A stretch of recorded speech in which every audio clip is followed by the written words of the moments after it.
the infancy of the family liturgy, which is when the kids are little, and you want to work very hard to gather at least once a day. I always recommend the dinner table to begin to establish these liturgical practices. So that's sort of the infancy of family liturgy. Have something that is standard, something that is repetitive by nature when the kids are at a little stage here. And I always think the dinner table is the best table to do these kinds of things.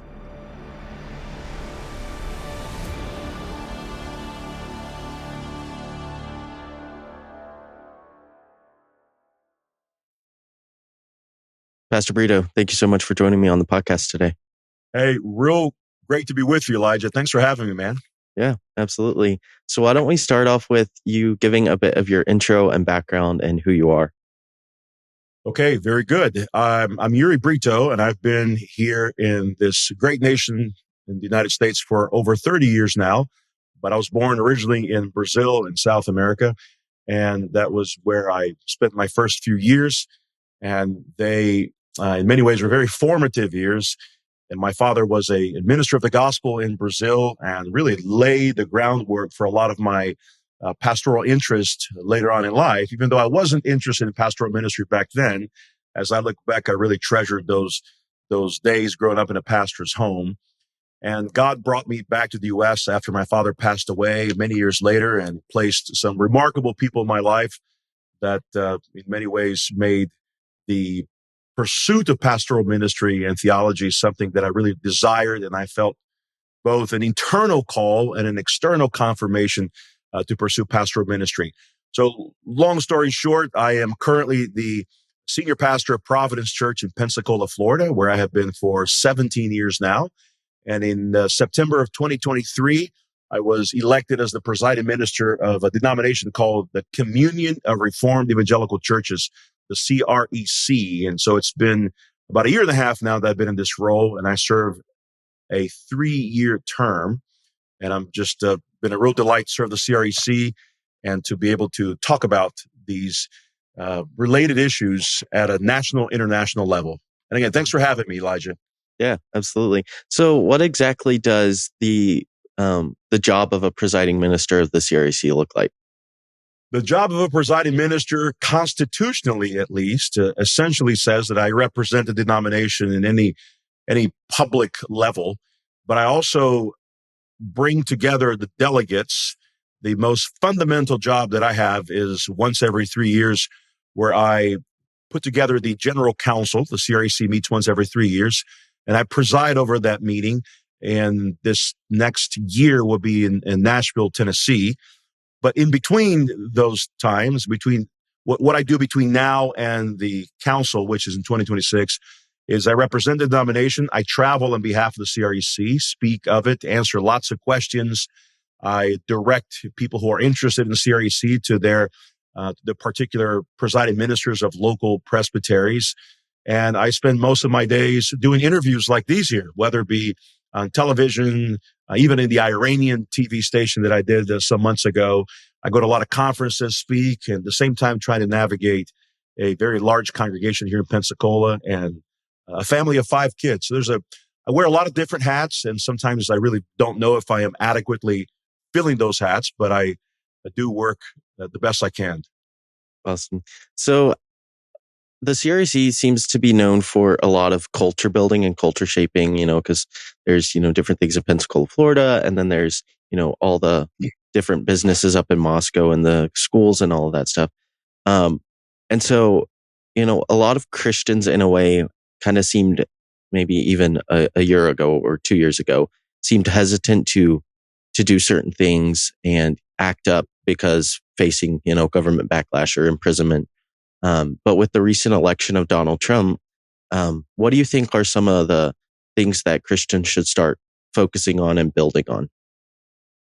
Well, the election of Donald J. Trump sort of provided us an opportunity to make our voices heard in a way that they weren't heard before. Now, Christians have always had the ability to speak clearly into culture in the public square. We've done that since the early days of the New Covenant Church in the first century. And we've done that in many ways. It took us to arenas. It took us to to the empires. It took us to the White House. It's taken us to public spaces in D.C. and around the world, and sometimes led us to martyrdom. Sometimes it has exalted our status in the case of Constantine. So we have always been speaking clearly on these issues as a church. Our particular slice of Reformed Christendom, which is a very, very small slice, right? We have around 150 churches worldwide.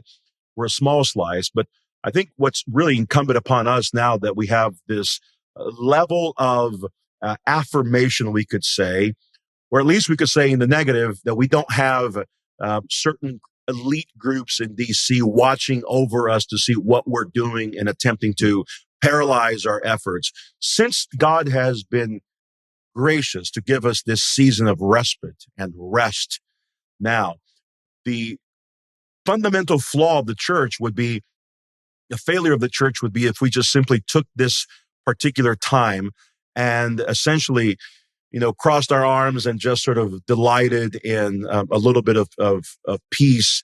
Mm-hmm. But that would be a massive waste of time. It would be contrary to the principle of Paul when he says that we are to redeem the time because the days are evil. So we have to think it like this. God has placed a man in power who certainly doesn't comprehend the Christian world in which we live in, but he's surrounded by people that do comprehend that world. And we could talk about people like Pete Hegseth, for example, in one of our CREC churches, or the role that Nick Solheim has in the American Moment, for example, which is a wonderful organization training staffers to work for congressional and senatorial spaces in D.C. God has placed a lot of our people in the CREC in these great roles of counsel, of accountability, of roles where they can exert power, and that's a wonderful thing. But what we have to keep in mind is that this is a season where now we have to build on the seeds that have been planted, and so we have been fighting against the left for a long time, and God has seen fit to put someone who is also fighting on our side against the left. And so at this point, what we do is we do the fundamental things first. That means we worship faithfully on the Lord's Day, and we worship as a community throughout the week, and fellowship and hospitality and singing and so on. And then we fight incrementally. We fight with great strength. We fight with great authority for the things we believe ought to be implemented in the society where the gospel is found. And I think the United States, one of the last remaining societies on planet Earth where the gospel is found, where the gospel is proclaimed boldly. And so we use this season as an opportunity to see that those seeds that were planted now flourish in society, so that should God remove the blessings that he has given us now, Donald Trump, and place somebody 4 years down the road who is not sympathetic at all towards our cause, that we would have robust institutions that are placed in strategic places in society and that can fight with greater enthusiasm, greater energy against the leftist tides. But if we fail in this particular moment to do the things God has called us, to worship and establish faithful institutions, what we'll do is we'll be back in the same manner we were not too long ago. We'll be complaining about the regular government, about the government imposition upon Christian churches. We'll be complaining about the next COVID. So what we need to do is we need to strengthen our liturgical muscles and prepare ourselves for the battle ahead, whether God blesses us or whether he removes his blessings from us. We need to prepare in all seasons. Yeah. So, as we battle this, and see where to draw the line, how would you counsel someone maybe who says, oh, Trump's got elected, so now, we're in control, we're in power, and then everything. Because, even as I was doing preparation for this interview, I saw a article by a person who claimed to be a Christian that was like, Trump was sent on this mission by God, and now, therefore, he's my savior and everything. And, Trump's still soft on things like abortion and like that. So how should Christians draw that line of saying, not saying, oh, therefore Trump got elected, therefore, we're all in control. And then how should Christians go about building these institutions and these schools and businesses where they won't, when Trump goes out of office and Democrats retake power or whatever that may be, and these institutions don't crumble and fall? Well, two questions there, and the first one really is we ought to be very cautious with any form of messianism, right? Any form of messianic, triumphalistic, especially when it comes to political power. The Bible actually warns us against these kinds of things. Don't trust in horses and chariots, but in the Lord your God. Horses, think about the American military.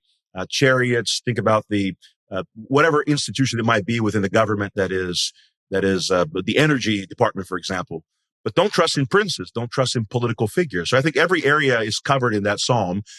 And so we have to avoid messianism, but we also need to be really grateful. A lot of people want to claim we don't want to trust in Donald Trump. And obviously, no one in their right mind will trust Donald Trump. What we're trusting is that God has given us mercy in this season, has removed a potential Harris presidency, has given us Donald Trump. And so what we need to be very cautious about is that we don't remove the baby, the bathwater, the bathtub, the bathroom, and everything. That our tendency will be to simplify the matter and say, we don't want to make Trump a Messiah and then stop there. Yes, we don't want to make Trump the Messiah, but we want to be very much grateful and thankful that God has placed us there so that the church will have a greater opportunity to bless and give thanks for the true Messiah of Israel and the world, Jesus Christ.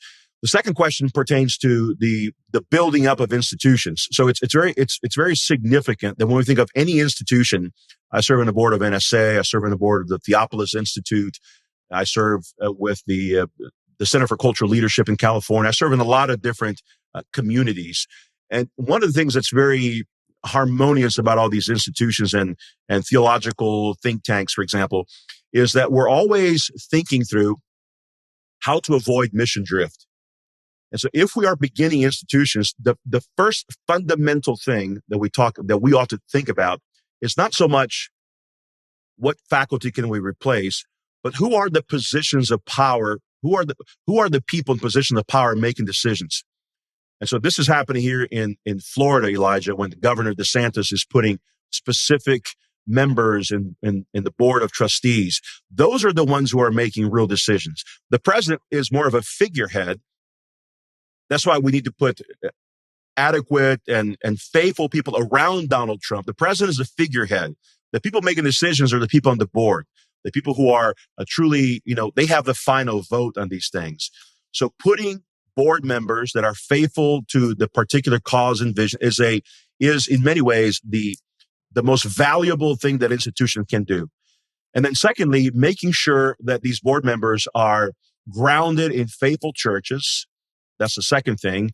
And then the third thing is always making the question of mission drift a fundamental aspect of any agenda we have.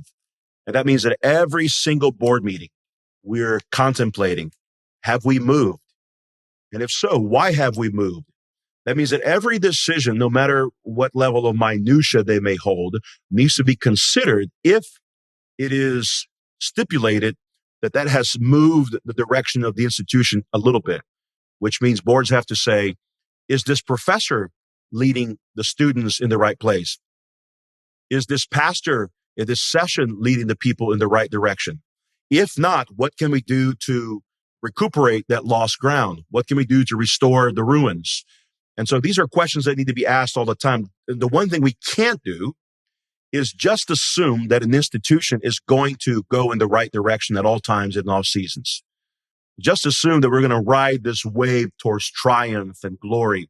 That does not happen. The institutions that have a long-term preservative within them, that are preserved long-term, that carry on the longevity gene, as I call it, those institutions are always considering whether they have moved and whether there are things that are happening within it that is taking the institution away from it was originally intended. Yeah, so you mentioned of how you'll look at maybe teachers, pastors, and elders and see, are they, teaching in the, teaching to, further, not just teaching terrible stuff. And then pastors and elders, are they leading, the congregation in the right way? And, when the election was happening, we saw some conservatives and some Christians even come out and say, well, therefore, because Trump's soft on abortion and things like that, I'm not going to vote for him. And therefore, I'm just not going to vote. And so, everyone was saying, well, then you better be prepared to live in a communist country then. So maybe as you saw Christians, start saying those things, how were you, counseling them and talking to them where it's like, yes, I agree Trump's soft on abortion and that's, he shouldn't be soft on abortion. But at the same time, like you really need to vote this year. Right, right. That's a good question, Elijah. And I think the one thing we have to be really committed to defining from the beginning is what we think about politics. What are we thinking about? We usually think about, we have been trained poorly to think about politics as this one man leading this thing and making decisions as if he were in a sort of a solo cause, sort of a Wild West, John Wayne movie. But politics is all about accessibility. Politics is all about accessibility. So politics is putting the right people in positions of leadership. You think about the reality that Donald Trump, in putting people in positions of power, could probably alter maybe 800 to 1,600 positions around the country. He can alter the Department of Education. He can alter the FBI, the CIA. He can alter the defense, the Defense Department. He can change all these things, and some of them happen through symbolic acts. For example, on day one when he was elected, you saw that on the White House page, the section about giving, revering or giving honor to LGBT, that section was scrubbed immediately, right? And you think ultimately that doesn't have any sort of tangible consequences to it. Well, symbolism matters a whole lot in politics, just as it matters in the Bible. It matters a whole lot in politics as well. That was a wonderful symbolic move that even though, let's say, Trump on a typical bad day would say, I don't see anything problem with homosexuality or lesbianism.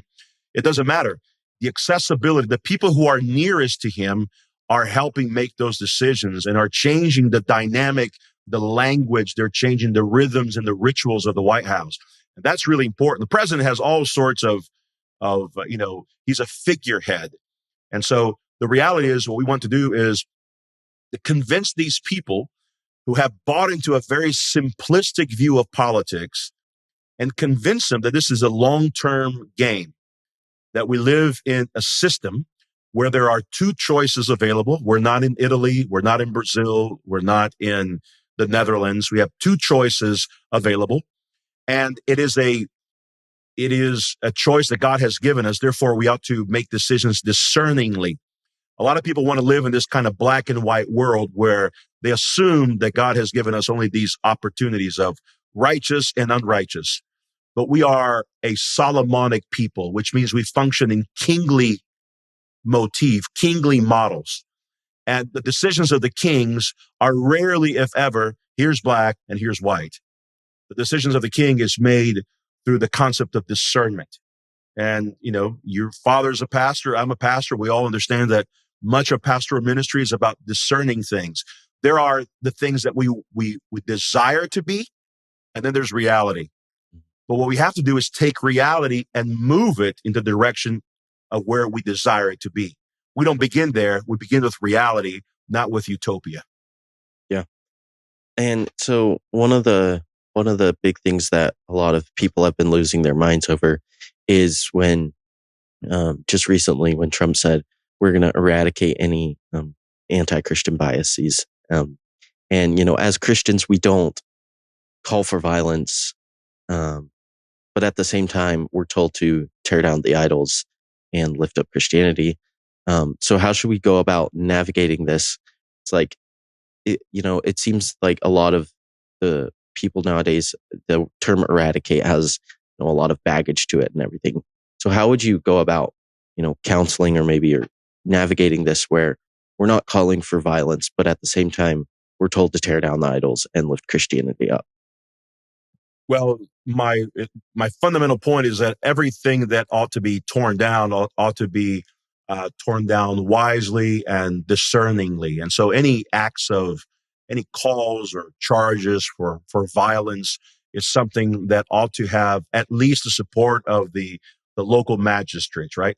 If you take a group of zealots, which the Apostle Jude actually talked about, he was talking about specific zealots who was going to the church and encouraging, they were invading our love feasts, and they were encouraging the people to rebel against the Roman government. Meet us at 12 o'clock in the town square. Let's rebel against the Romans. The Bible already addresses these things. So calls for revolution are really the last resort, and we have the history of that in our own country. So we need to be very cautious that we do things within the confines of the power and the legality that we have in our country today. There may be specific cases where we can violate these things. I think COVID was a perfect scenario that illustrated that Christians ought to obey God rather than man. But we have to be very cautious in how we define the things of God and the things of man. Sometimes we take our preferences and we exert our power when God has not spoken in that fashion. And so we know at the very least that the matter of worship is a matter that's not up for debate. We obey God rather than men. Now, whether we should go to downtown Pensacola or whether we should go to Illinois, the town square, and start breaking down monuments that are, in honor of the gods, these kinds of things are things that ought to be discussed at a local level, and there ought to be a lot of wisdom there. Overall, the general principle is work within the confines of the law, work within the legal system. There are, peaceful protesting. That's how we ought to navigate these things, by putting people in positions of power who can undo these egregious policies in society. And that's something we have to keep in mind. So the desire to eradicate things is going to create, and we're seeing this already in our evangelical culture, even the reform culture, is going to create a lot of zealots who are going to go from completely disinterested 6 months ago to now, let's destroy everything we see in front of us. In fact, Luther had disciples like that. They were called iconoclasts. They bought into Luther's theology. And so the first thing they did is they went to every Catholic parish they could find in Germany and started destroying the icons of the Catholic Church. And Luther rebuked them with profound zeal. And he should have. I'm glad he did that, because he set a good model. We ought to be careful that we work within the system so that we don't become the kinds of revolutionaries that lead the church away from their fundamental goal of worship, but that we work together coherently, harmoniously within our governmental systems, beginning locally and then building from there. Yeah. So, where would you say, maybe someone who's, looking to tear down, one of these monuments or something, where would you kind of caution them in where to draw the line? Because it might have been Illinois. I don't remember exactly where it was, but, the big, satanic monument was erected, and the guy hopped on a plane, flew over there, tore it down, and then hopped on a plane and went back. I'm like, where should we draw the line? Because, buying a plane ticket just to go tear down a monument seems like a lot to do. Yes, and it's a matter of priorities. Sometimes these are just, I think it was in Des Moines, Iowa, actually. And so it's a matter of priorities. And I think you have to choose the battles, right? Christians don't fight every battle. They fight the right battles. Christians don't make enemies of everyone. They make the right enemies. So these questions are always strategic in nature. And a lot of Christians, because they're overly zealous, because they think they want to bring sort of an utopian vision, in other words, it's like, we call it a cage stage in Reformed theology. It took them 20 years to arrive at a position theologically, and now they think everybody should change their position in 20 minutes. Mm-hmm. So there is an untested zeal, an unrestrained zeal that can really damage the Christian witness in society. And so the only thing I would say is, if you have this kind of lone ranger who is rogue, who most likely is not doing this with the wisdom of his local pastor or in submission to his local pastor, my word of admonition is, you make sure you have a good lawyer. Mm-hmm. Make sure you have a good lawyer. If you're going to pursue something stupid, prepare your stupidity in advance. And I think there are other ways of approaching this subject than attempting some kind of iconoclastic thing. That said, if people are willing to take that call, if people are willing to do these kinds of things and they're willing to suffer the consequences for it, there might be a place for this kind of thing. But again, it should never be done in isolation from the local church and local community. That'll be my central thesis in this conversation here. Yeah. So, you mentioned, gaining wisdom from the local pastor and stuff like that.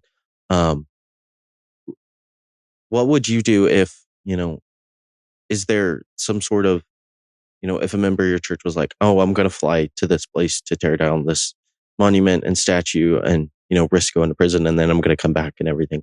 How would you counsel them as like, we want to, tear down the idols, but I guess trying to figure out how to phrase this, but we don't, we're not going to like, call you into the room and discipline you and excommunicate you and everything. Where it's like, I agree with you in a sense, but then you've talked about like, if you're going to, go do a stupid thing, prepare for it beforehand. And because kind of, I was talking with the guy behind the Hitler Hated Christ account, and, he was saying, oh, I'm in favor of a non-account. He's like, you have to have church accountability and everything. So how would you go about counseling someone who's like, oh, I'm going to go and tear down this thing? And you're like, yeah, I agree in a way, but. Yeah, I would, I think pastorally, you want to have you want to understand the frame of that person, right? And in most cases, it's very likely that this person's frame is not in the right place, that he may already have a history of very poor decisions. And so what you want to do is you want to test his decision-making process to see if this is something he really wants to pursue.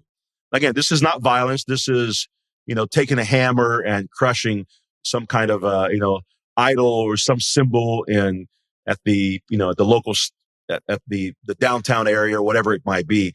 Just prepare for the consequences. So I would want to caution him. I wouldn't see what his history of why his decision making is. I do want to leave room. I could envision a scenario where there was a lot of wisdom involved, a history of wisdom, and a man who was seasoned, who was aware of the consequences, would go downtown and cautiously destroy, an idol, something that was erected against Christianity. I could envision a scenario where that would be wise. Now, I can also say that I can envision lots of scenarios where that wouldn't be wise. So every situation is going to be particular to its context and the person performing such an act. But there are scenarios, again, where I envision somebody having a history of foolishness, where I would rebuke and I would exhort and I will tell them that this is going to cause tremendous damage to the witness of the church. And that's, all these things are all these conversations are on the table. In other words, there isn't a particular set of directions for person A, B, or C. Every person A, B, or C will have a distinct set of directions that are befitting to their history, their personality, and their disposition. Mm-hmm. Yeah. So jumping into a bit of a different topic, you're big on liturgy and feasting, and how that all ties together. And so as someone who sees, this joyful feasting and everything, and they're like, oh, I want to begin that. But then, like for instance, in my household, we're all older. So there's not really, a moment where we're all at home at one point. One person's out doing something, another person's at work. And so, even sometimes dinner, it's like, oh, this person's working, this person's out doing something else with friends. And so how would you go about, recommending, what would be your recommendation for a family that wants to start this, joyful feasting as you've talked about, but has maybe a harder time because, kids and everywhere, are all about the place and never in one place at one time? Right. Well, it does get progressively more complex. And so you have to think about sort of three stages. You have to think about the infancy of the family liturgy, which is when the kids are little. And you want to work very hard to gather at least once a day. I always recommend the dinner table to begin to establish these liturgical practices. So that's sort of the infancy of family liturgy. Have something that is standard, something that is repetitive by nature when the kids are at a little stage here. And I always think the dinner table is the best table to do these kinds of things. And then there is so let's use that as sort of the priestly stage of family liturgy.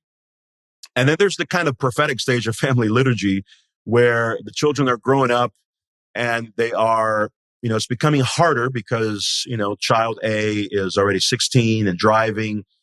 And then at that point, as prophets, as a sort of prophetic family liturgy, what you're doing is you're taking what you have currently.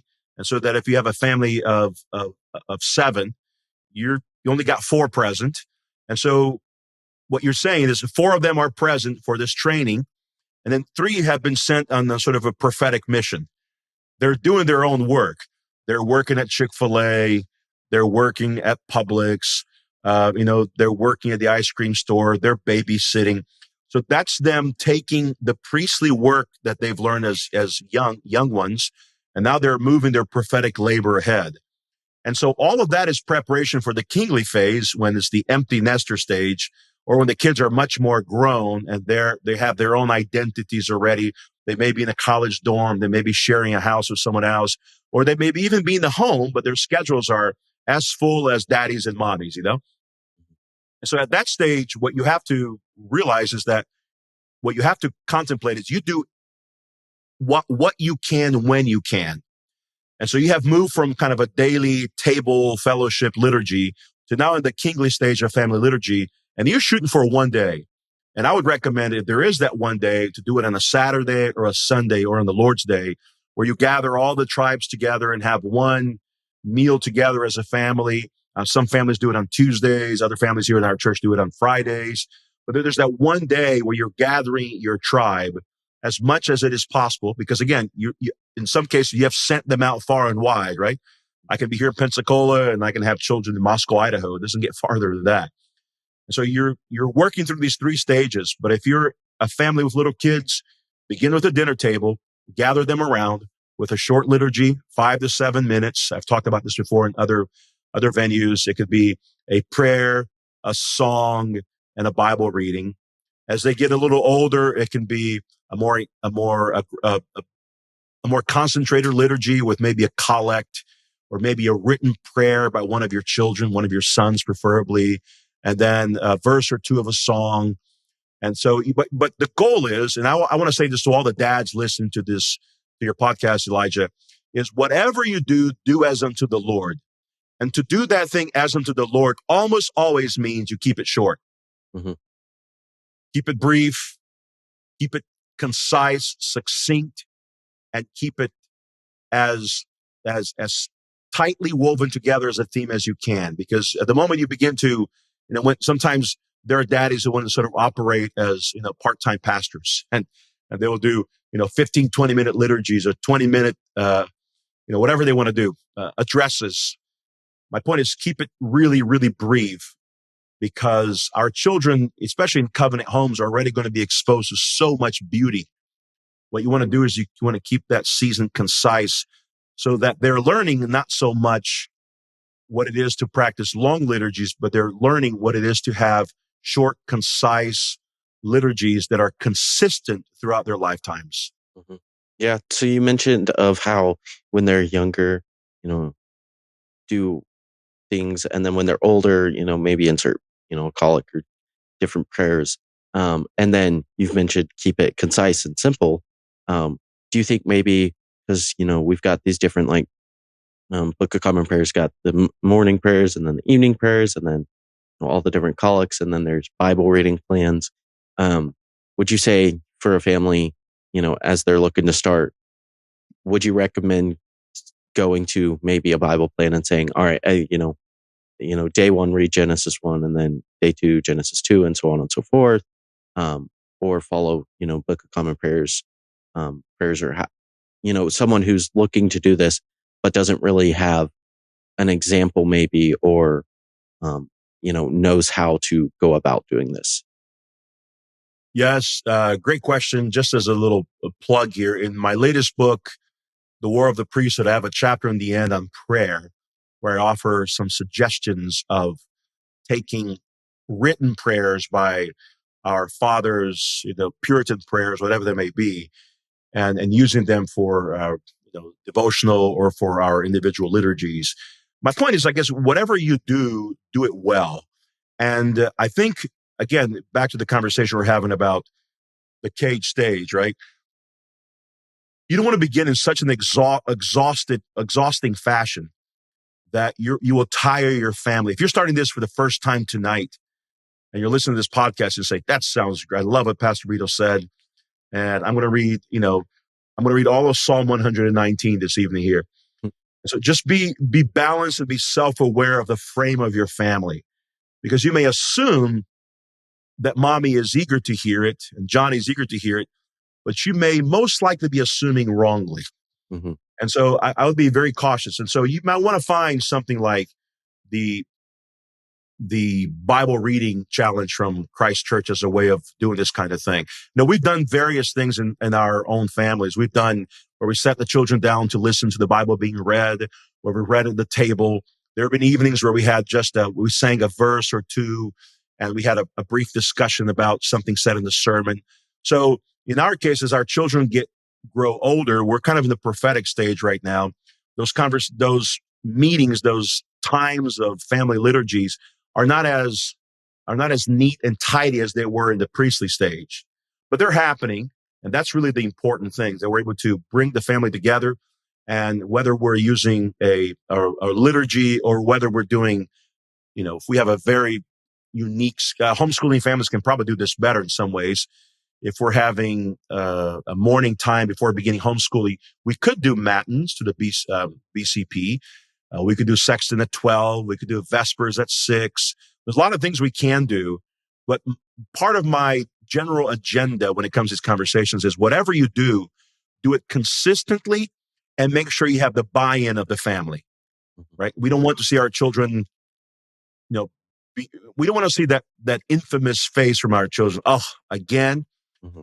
Which means that should be a sign for daddy to change things up a little bit. And then whatever you do, engage the children in that process. Engage them. Be humorous. Be comedic. Read a funny passage in the Bible. Read something funny in Samson that will get the kids laughing. Whatever you do it in a way that's engaging. Just don't make this time tedious. Mm-hmm. Yeah.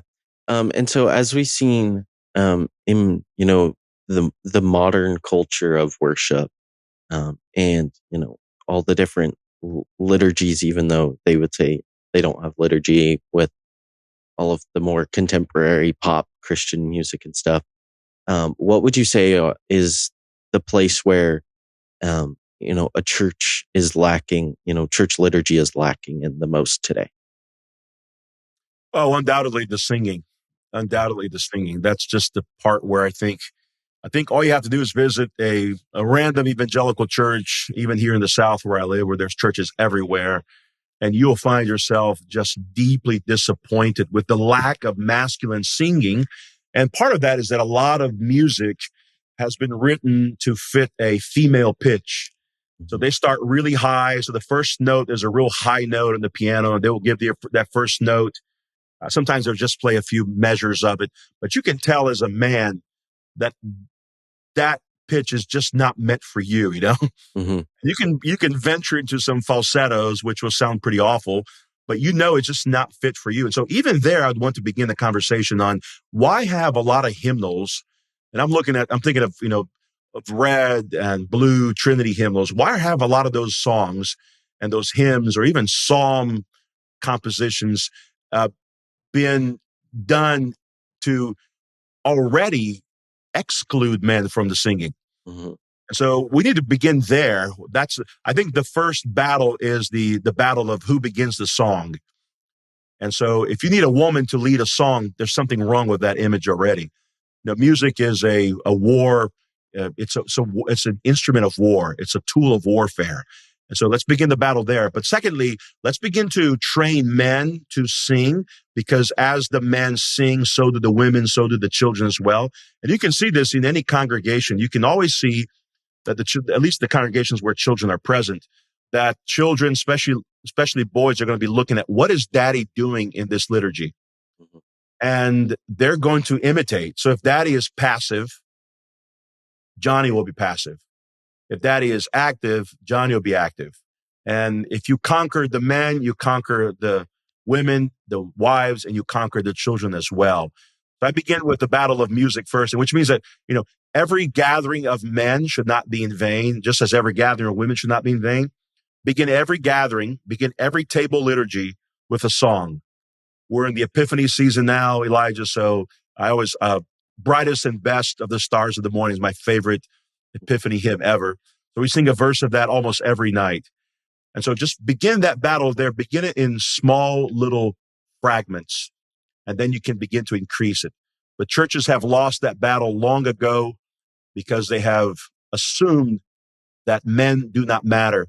And they have made the instruments the central feature of a worship service, and instead of using the vocal cords as a central feature.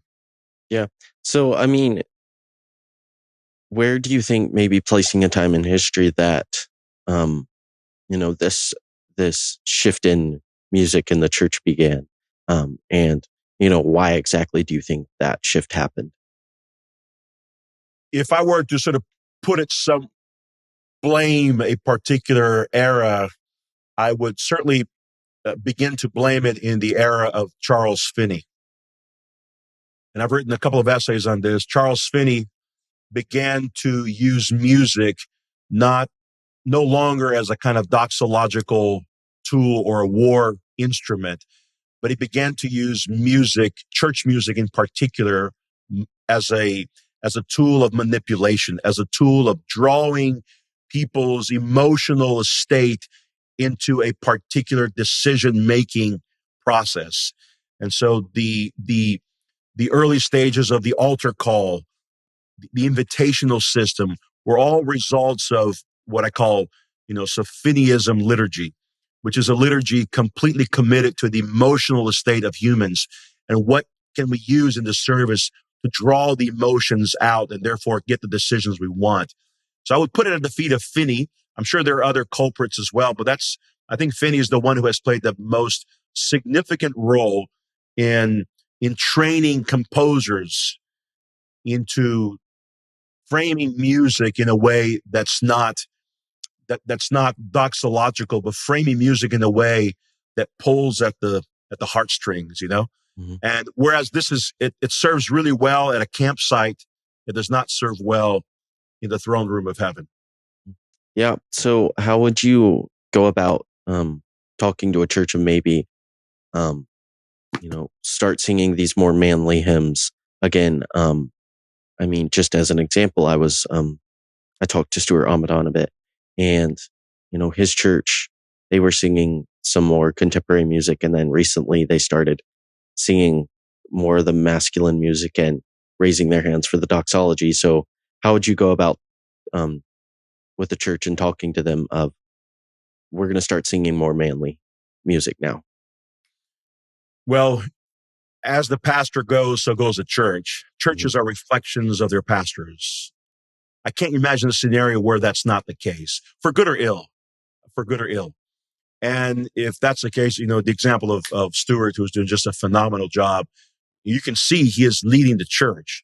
And that requires a lot of conversations, Elijah, a lot of one-to-one coffee sessions with the men of the church, gatherings of the men of the church, Sunday morning practice for Sunday school. And that's an interesting, I would add that as a caveat as well, is we have always viewed Sunday school as an opportunity to teach lots of things, to teach a lot of theology, a lot of Bible exegesis, all wonderful things. But I would venture to say that very rarely the Sunday school time used to practice what we're singing that Sunday. And I would really encourage pastors that if they want to make music a priority, take the man in the church who's most musically gifted, if the pastor is not, and use that as an opportunity to introduce a new song. And then make sure the men know their tenors and their basses, and make sure the women know their parts as well. And then download the Sing Your Part app. There's my advertisement for the day. Your Sing Your Part app, which is a great app that we have in our congregation. That way you can know your parts. That way you can practice your parts throughout the week. I would encourage the pastors to send the songs they're singing on Sunday early in the week on Tuesday or Wednesday, so the congregation can have already a sample of what they're singing, practice it at the dinner table. So there are lots of ways to do that.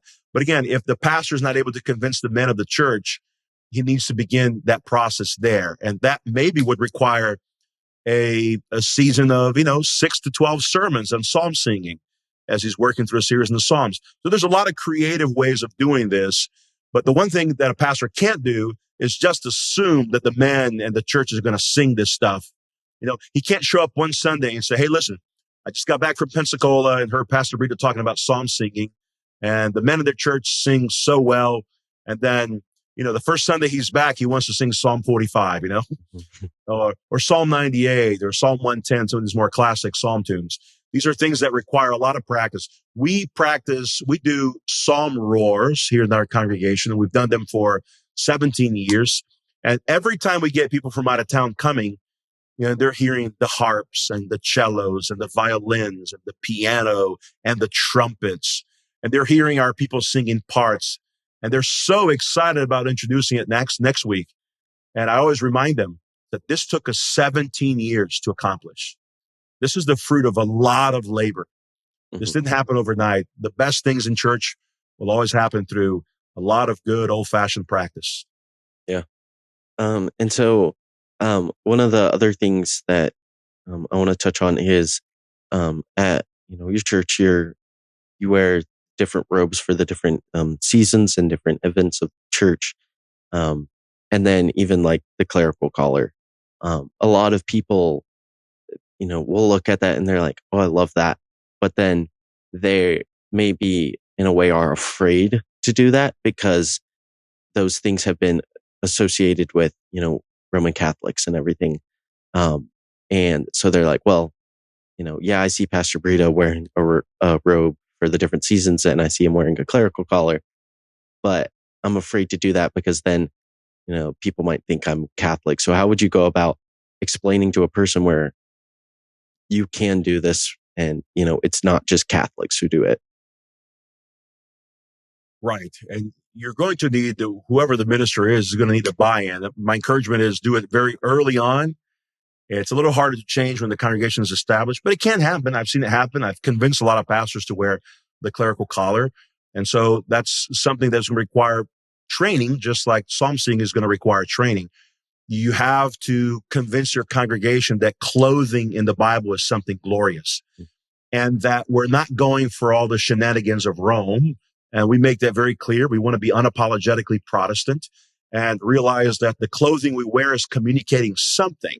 And I think there is, especially in the age of social media, there's been I call it, it sounds too much of a fancy word, but just for your audience here, the ecclesiasticization of church life. That means social media has taken away the ecclesiastical elements of church life. And that means that everybody gets to form their own church life the way they see fit.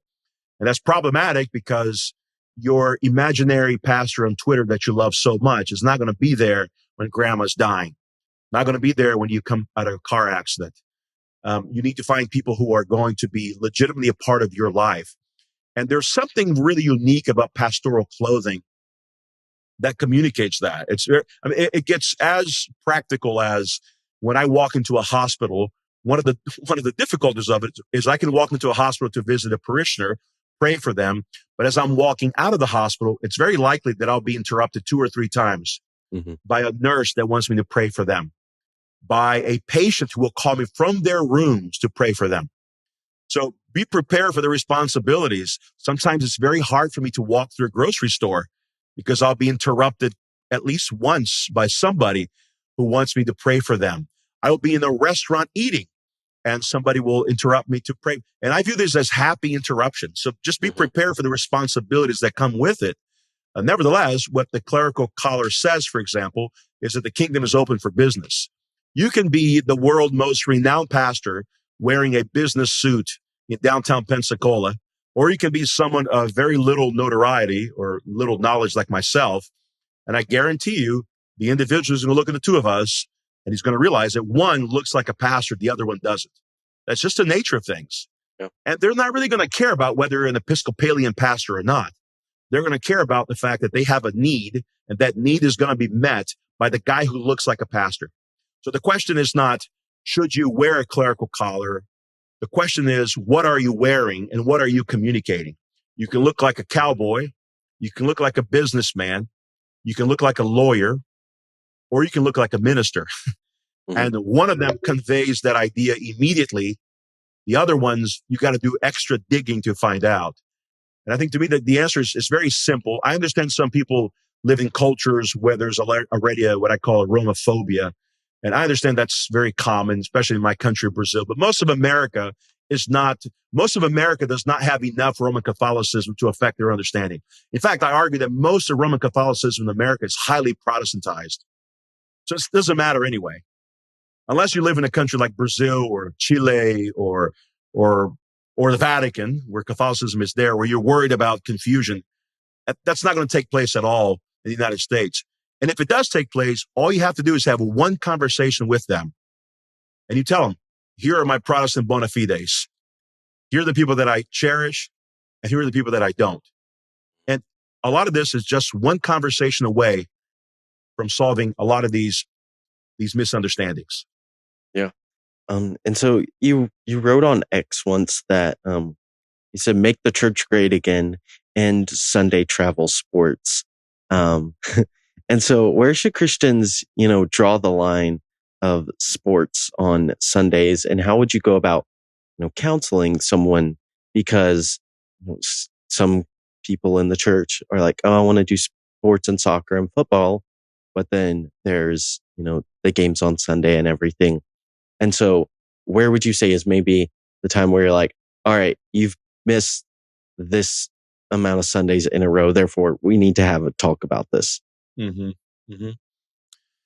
Well, I think there's some congregational flexibility on these things, obviously. I mean, in other words, whereas I think travel sports is remarkably dangerous for the soul, I have seen parents adjust things. They would say something like, I'll be in church on Sunday, but right afterwards, we're traveling down the road for a travel sport, for a game that my children have. Those are, understandable compromise. I will still say there's inevitable danger in that model because you're fighting against a system that is not meant to be favorable towards the life of the church. Mhm. And you're missing things. You're missing fellowship meal. You're missing music practice. You're missing community of the church when you leave. But I still can understand that. And I think it's interesting that over the years, I am not a Puritan Sabbatarian.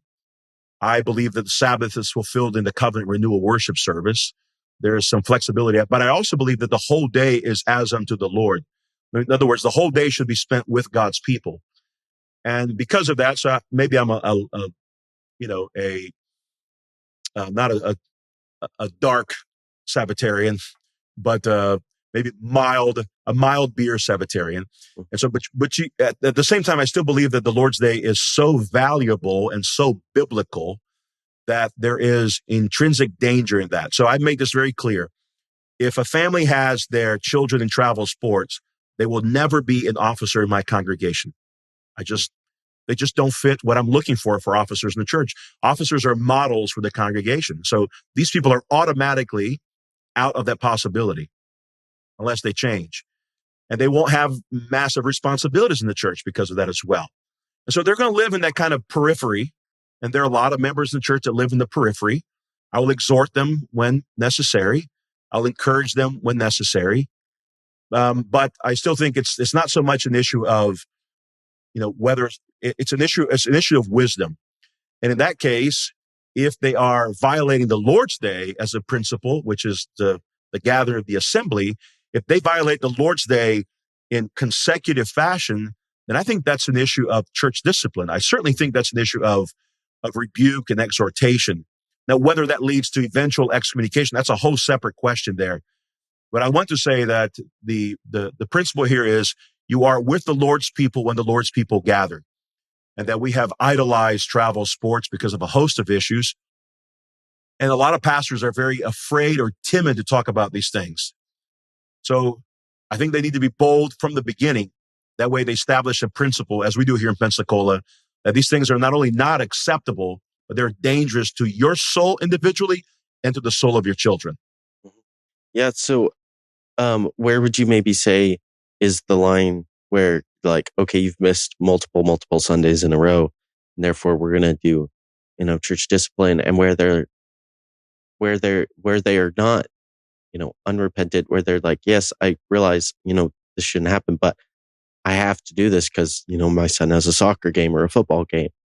Um, where would you say you would draw the line maybe of, okay, well then we're going to excommunicate you from the church, because a lot of other cases are like, this person's sinned and therefore they're, unrepentant, and that's why we're going to excommunicate them. Whereas this person, and maybe, isn't fully repentant, but they're like, I get, I shouldn't do this, but, I have to do this because of this soccer game or this football game or this tennis game. Well, yeah. So you want to make a distinction between excommunication and discipline. They're not the same things, right? Discipline can lead to excommunication, but excommunication is not discipline. And so anything under the categories of discipline, rebuke, exhortation or encouragement, these are all pastoral matters of discipline. So if somebody says, look, Pastor Brito, I have to be gone for 3 weeks because my kid has a baseball season and they're all on Sundays, I will say, I will warn them what I just told you shortly ago, Elijah. I would warn them and say, you are endangering your family and the soul of your children in this process here. If they say, listen, I know, but it's just 3 weeks and we'll be back after that, it still won't keep me from warning them. Mm-hmm. Right. But again, when it comes to excommunication, every church has their own principles. And so, in our congregation, if somebody's absent for a long period of time, if they're gone for several weeks without acknowledging their absence, sometimes people will be gone for several weeks and they will let us know immediately, hey, Pastor Brito, I want you to know I'm going to be gone for a season. But where I think where excommunication comes in is if they're gone for a long season, no longer interested in having conversations with their shepherd and minister.